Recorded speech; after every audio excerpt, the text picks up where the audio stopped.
গুৰুজনাই এই গোটেই ধৰ্ম প্ৰচাৰৰ কাৰণে ইমান কলাৰ মাধ্যম লৈ মানুহক সুন্দৰ সুন্দৰ বাৰ্তা দিছে, যাৰ দ্বাৰা আমি ক'ব পাৰোঁ যে গুৰুজনাৰ উদ্দেশ্য আছিলে যে এনেকুৱা সমাজ, অসমীয়া সমাজ এখন সৃষ্টি কৰা, যিখন সমাজত মানুহে শুদ্ধতাৰে পবিত্ৰতাৰে কাম কৰিব। কাৰণ সংসাৰ ধৰ্ম থাকিব, সকলো থাকিব।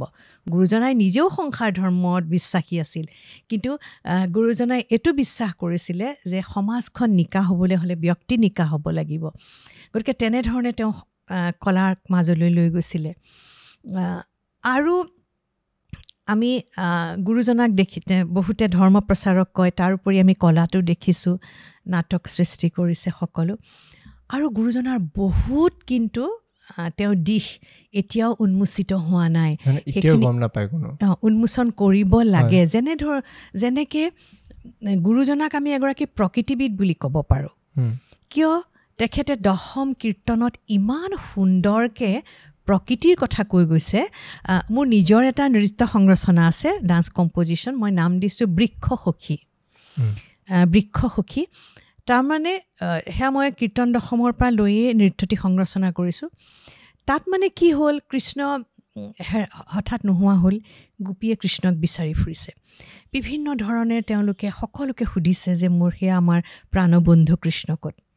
সেই সময়ত গছকো সুধিছে, তুলসী, আম, জাম, বেল, বকুল সকলোকে সুধিছে যে আমাৰ কৃষ্ণক দেখিছানে? সেইটো সোধাত গুৰুজনাই কিন্তু এই শাৰীটো ক'বলৈ পাহৰা নাই যে হে আম, জাম, বেল, বকুল নাহি উপকাৰী তোমাৰ তুল। যে হে আম, জাম, বেল, বকুল তোমালোকৰ নিচিনা উপকাৰী মানে ক'তো নাই। তোমালোকে, কাৰণ তোমালোক নহ'লে আমি থাকিব নোৱাৰোঁ, প্ৰকৃতি নহ'লে আমি জনমানস অৰ্থহীন। তাৰপিছত সুধিছে যে মোৰ কৃষ্ণক দেখিছা নেকি? তেতিয়া বৰ্ণনা তুলসীকো সুধিছে, তুলসী কৃষ্ণ ক'ত? তেতিয়া তুলসীক প্ৰণাম কৰিছে, কাৰণ আমি জানো তুলসী আমাৰ দৈনন্দিন জীৱনত বহুত দৰকাৰী। গতিকে গুৰুজনাই এইটোৱে প্ৰতিপন্ন কৰিছিল। তাৰোপৰি বৃক্ষ বৰ্ণন বুলি আছে, ইমান সুন্দৰকৈ কীৰ্তনত অসমীয়া সেই সময়ৰ সমাজখনৰ বিভিন্ন ফুল, গুলাল, কাঞ্চন, কিছুমান ফুল আমি এতিয়া মানে ক'ত বা ধৰিবই নোৱাৰোঁ আমি, সেই ফুলৰ গুৰুজনাই বৰ্ণনা কৰিছে, ধুনীয়া হ্ৰদৰ বৰ্ণনা কৰিছে।